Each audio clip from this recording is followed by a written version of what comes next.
नमस्कार दोस्तों, the learning India की इस नई वीडियो में आप सभी का स्वागत है। आज का हमारा टॉपिक है vultures, the natural scavengers dying the unnatural death. दोस्तों, वल्चर्स एक नेचुरल स्कैवेंजर्स होते हैं। वो एनिमल कार्कसेस को खाकर बिल्कुल नष्ट कर देते हैं, लेकिन उनकी जनसंख्या बहुत तेजी से घट रही है, तो इसलिए वो एक अननेचुरल डेथ की तरफ बढ़ रहे हैं। दोस्तों, अभी बॉम्बे नेचुरल सोसाइटी ने एक सर्वे किया था और उस सर्वे के तहत यह पाया गया कि पिछले 3 डिकेड्स में जो वल्चर्स की पॉपुलेशन है वो 40 मिलियन या यूं कहिए 4 करोड़ से घटकर सिर्फ 19,000 रह गई है। और दोस्तों, इसको लेकर हमारे एनवायरमेंटल मिनिस्टर ने पब्लिकली एक कंसर्न जारी किया था। जो वल्चर्स के 3 स्पेसीज हैं जो इंडिया में पाए जाते हैं, white back vulture, long billed vulture, slender billed vulture. तो दोस्तों, इन तीनों की अगर पॉपुलेशन देखें तो सिर्फ 6,000, 12,000 और 1,000 ही बची है। तो इसलिए यह टॉपिक काफी न्यूज में है। अब दोस्तों, वल्चर्स का क्या रोल है? सबसे पहला तो वो हमारी फूड चेन का एक बहुत इंपॉर्टेंट पार्ट है। जो भी एनिमल का कार्कसेज है उसको खाकर वो बैक्टीरियाज और फंगस इनको नष्ट कर देते हैं, जिससे कि ये न ही तो जमीन पर और न ही पानी में फैल पाते हैं। इनका जो डाइजेस्टिव सिस्टम है वो इतना ज्यादा रोबस्ट है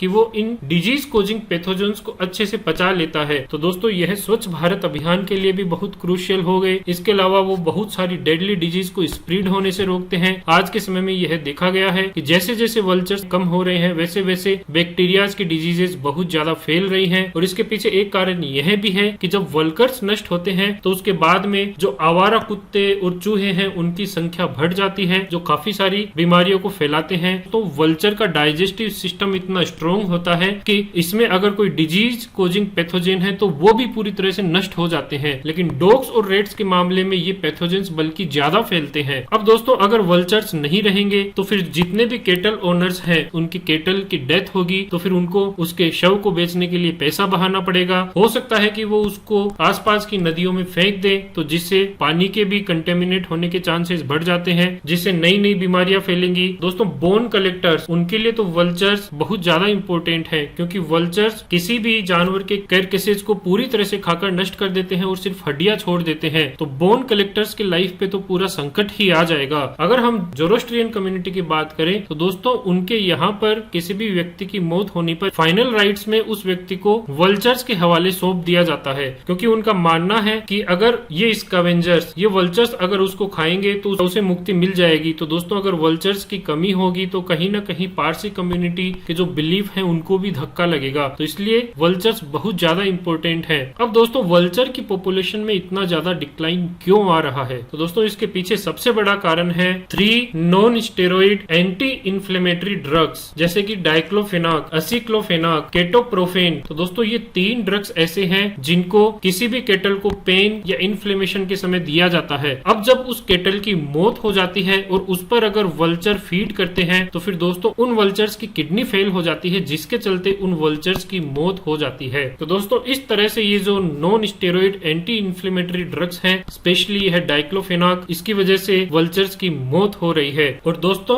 डाइक्लोफेनाक अगर 1% से कम कैरकेसेस में भी है तो वो बहुत सारे वल्चर्स को मारने की क्षमता रखता है। दोस्तों, डाइक्लोफेनाक के इम्पैक्ट को देखते हुए हमारी सरकार ने इसको 2006 में बैन कर दिया था, लेकिन इसके बावजूद भी इसको इलीगली यूज किया जा रहा है। इसके अलावा एक नेचुरल कारण और है जिसकी वजह से वल्चर्स की जनसंख्या में काफी कमी आ रही है, वह है स्लो ब्रीडिंग टाइम। वल्चर्स 5 से 6 साल की उम्र में ब्रीडिंग करना स्टार्ट करते हैं और 1 साल में सिर्फ एक ही एग दे पाते हैं, और उसमें से भी सिर्फ 50% ही सर्वाइव करते हैं। तो दोस्तों, इनका सर्वाइवल एस्पेक्ट भी बहुत कमजोर है। तो इस वजह से वल्चर्स की पॉपुलेशन में काफी कमी आ रही है। इसे देखते हुए क्या क्या स्टेप्स लिए गए हैं, तो उसमें सबसे पहला है IUCN की जो रेड लिस्ट है उसमें इन वल्चर्स को क्रिटिकली एंडेंजर्ड घोषित किया गया है। इसके अलावा भारत सरकार ने white back, long build and slender billed vultures को वाइल्ड लाइफ प्रोटेक्शन एक्ट के शेड्यूल 1 में रखा है। दोस्तों, शेड्यूल 1 में उन्हीं को रखा जाता है जो क्रिटिकली डेंजर्ड होते हैं और जिनको स्पेशल प्रोटेक्शन दी जाती है। दोस्तों, एक ड्रग है मेलोक्सिकैम, तो यह डाइक्लोफेनाक के अल्टरनेटिव के रूप में यूज किया जा सकता है, और काफी एनजीओज और गवर्नमेंट एजेंसीज हैं जिन्होंने मेडिसिन स्वेपिंग प्रोग्राम्स चलाए हैं। मतलब जिन भी फार्मर्स या जिन भी व्यक्तियों के पास डाइक्लोफेनाक या और दूसरा ड्रग है उसको मेलोक्सिकैम से रिप्लेस किया जा रहा है। इसके अलावा हमारी सरकार ने 8 वल्चर कंजर्वेशन ब्रीडिंग सेंटर्स भी एस्टेब्लिश किए हैं, और न सिर्फ इन सेंटर्स में बल्कि इन सेंटर्स के पूरे 100 किलोमीटर के रेडियस केस में यह स्पेशली ध्यान रखा जाता है कि वल्चर्स के लिए वह प्रोटेक्टेड एरिया हो, ऐसी कोई सी भी एक्टिविटी नहीं हो जिससे वल्चर्स को नुकसान पहुंच सके। इसके अलावा सेंट्रल गवर्नमेंट स्टेट गवर्नमेंट्स को फाइनेंशियल असिस्टेंस भी देती है, जैसे कि 2016 से लेकर 2019 में 5 स्टेट हैं, पंजाब, हरियाणा, केरला, उत्तर प्रदेश एंड वेस्ट बंगाल, उनको करीब 12.53 करोड़ रुपीस दिए गए हैं। एक दोस्तों वल्चर सेफ जोन्स बनाए गए हैं जहां पर डाइक्लोफेनाक का यूज नहीं किया जाता, इनको डाइक्लोफेनाक फ्री जोन्स भी कहा जाता है। तो ये जो जोन्स हैं वो कैप्टिव ब्रीडिंग वाले वल्चर्स को